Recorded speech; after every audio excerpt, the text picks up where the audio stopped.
안녕하세요. 오늘은 저희 반 교실을 소개해 드리려고 해요. 먼저 교실 앞쪽에는 사랑의 교실이라고 해서 우리 반 제목이 붙어 있습니다.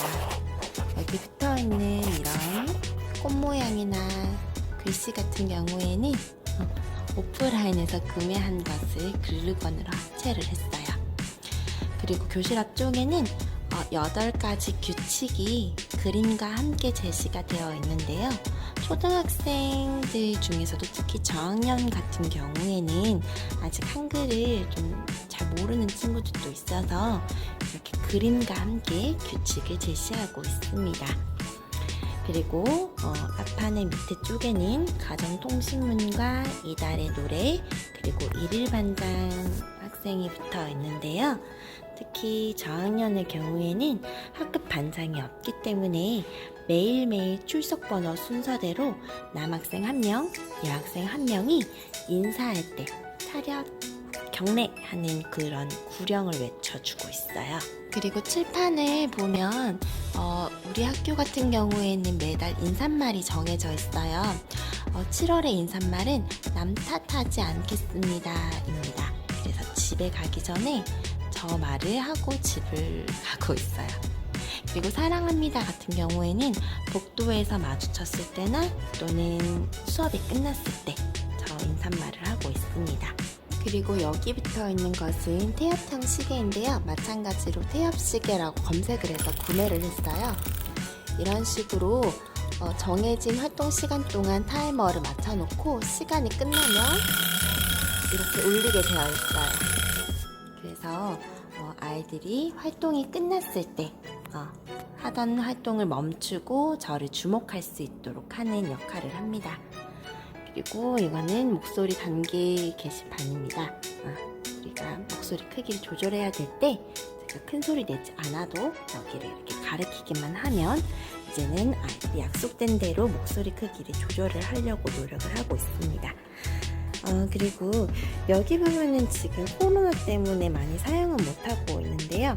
그전에는 제가 해야 할 일을 붙여놓고 그 할 일을 잘 해냈으면 자신의 출석 번호를 여기 밑에 모여있던 대기 공간에서 당근칸으로 옮기고 있습니다. 그리고 이것은 이제 모둠별로 제가 활동 상황을 확인하는 모둠 활동 자석판인데요. 예를 들어서 수업 준비가 잘 되어 있으면 1모둠 옆에 스마일 자석 하나를 붙여준다든지 하는 방법으로 사용을 하고 있어요. 그런데 요즘은 이제 코로나 때문에 모둠 활동을 최대한 지양하고 이렇게 줄별로 앉아있기 때문에 저기서부터 창가 쪽부터 1번 줄, 2번 줄, 3번 줄, 4번 줄, 5번 줄로 나누어서 본디 모둠으로 자석을 보상하던 것을 이렇게 1번 줄, 2번 줄, 3번 줄, 4번 줄, 5번 줄 이렇게 줄별로 보상을 하고 있습니다. 모둠 자석 같은 경우에는 이렇게 교실 앞쪽에 제가 늘 가져가기 쉬운 곳에 놔뒀어요. 그래서 예를 들어서 1번 줄이 수업 준비가 다 되어 있으면 제가 이렇게 스마일을 하나 붙여주는 거예요. 되게 사소한 거지만 아이들이 이거 하나로 인해서 제가 이렇게 여러 번 말을 하지 않더라도 빠르게 수업 준비를 완료할 수 있는 방법입니다. 그리고 칠판에는 항상 단원과 공부할 문제를 붙여두고 있습니다. 보통 저학년에 공부할 문제라는 단어를 많이 쓰고요. 고학년으로 올라갈수록 학생 목표라든지 학습 문제라는 말로 이렇게 바꾸어서 사용을 하고 있습니다. 그리고 저학년이기 때문에 과목도 조금 더 모양을 예쁘게 넣어서 만들어져 있는 자료를 다운을 받았습니다.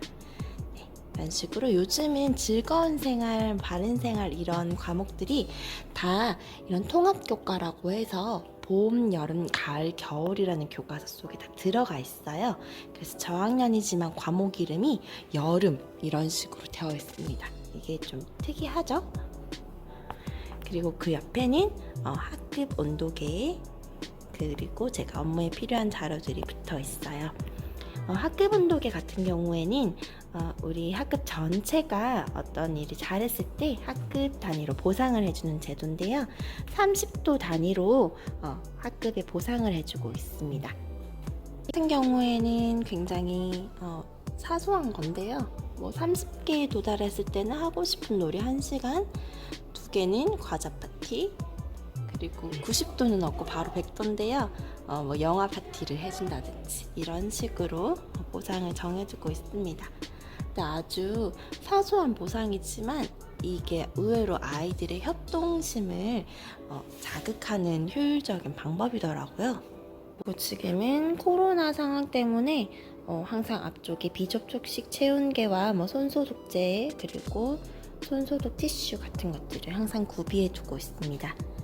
그리고 학생들 책상 위에 이렇게 붙어 있는 어떤 하얀색 코팅지 같은 경우에는 이렇게 자세히 살펴보면 이렇게 아이 이름 적혀 있네요.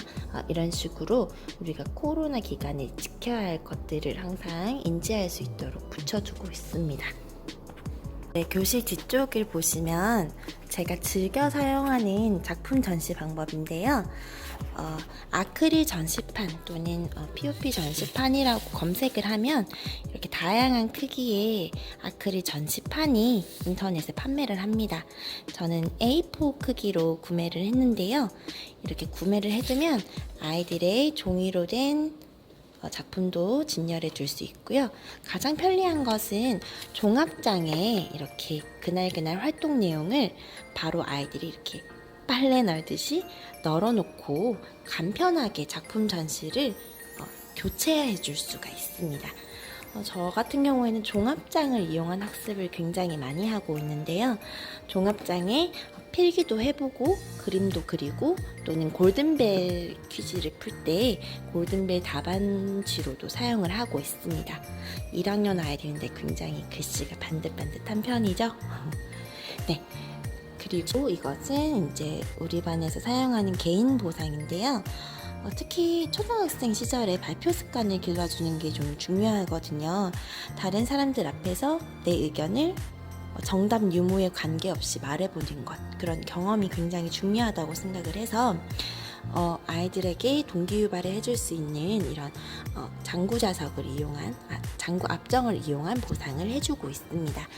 그래서 저는 손을 든 것으로도 발표로 인정을 해주거든요. 발표 시도를 했다는 것 또한 아주 훌륭한 시도이기 때문에 내가 오늘 손을 들어서 말을 했건 말을 하지 못했건 5번이 넘으면 하루에 1칸을 옮겨주고 있습니다.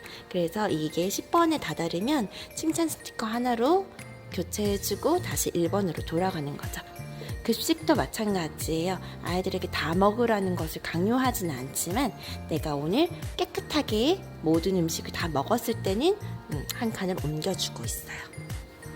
또 아이들 생일도 축하해주고 있고요. 아이들의 작품도 이렇게 분기별로 교체를 해주고 있습니다. 자, 측면에도 사소하지만 제가 아이들에게 알려주고 싶은 메시지를 붙였는데 사실 저 메시지가 제가 잘못 붙였어요. 복도에서 사뿐사뿐, 교실에서 소곤소곤, 발표할 때 또렷또렷인데 그냥 좀 다시 수정하기가 귀찮아서 언젠가는 바꿔야겠죠? 이렇게 해서 오늘 저희 반 교실을 간단히 소개해 드렸습니다. 다음번에 더 좋은 교육 영상으로 찾아뵐게요. 전화가 왔어요.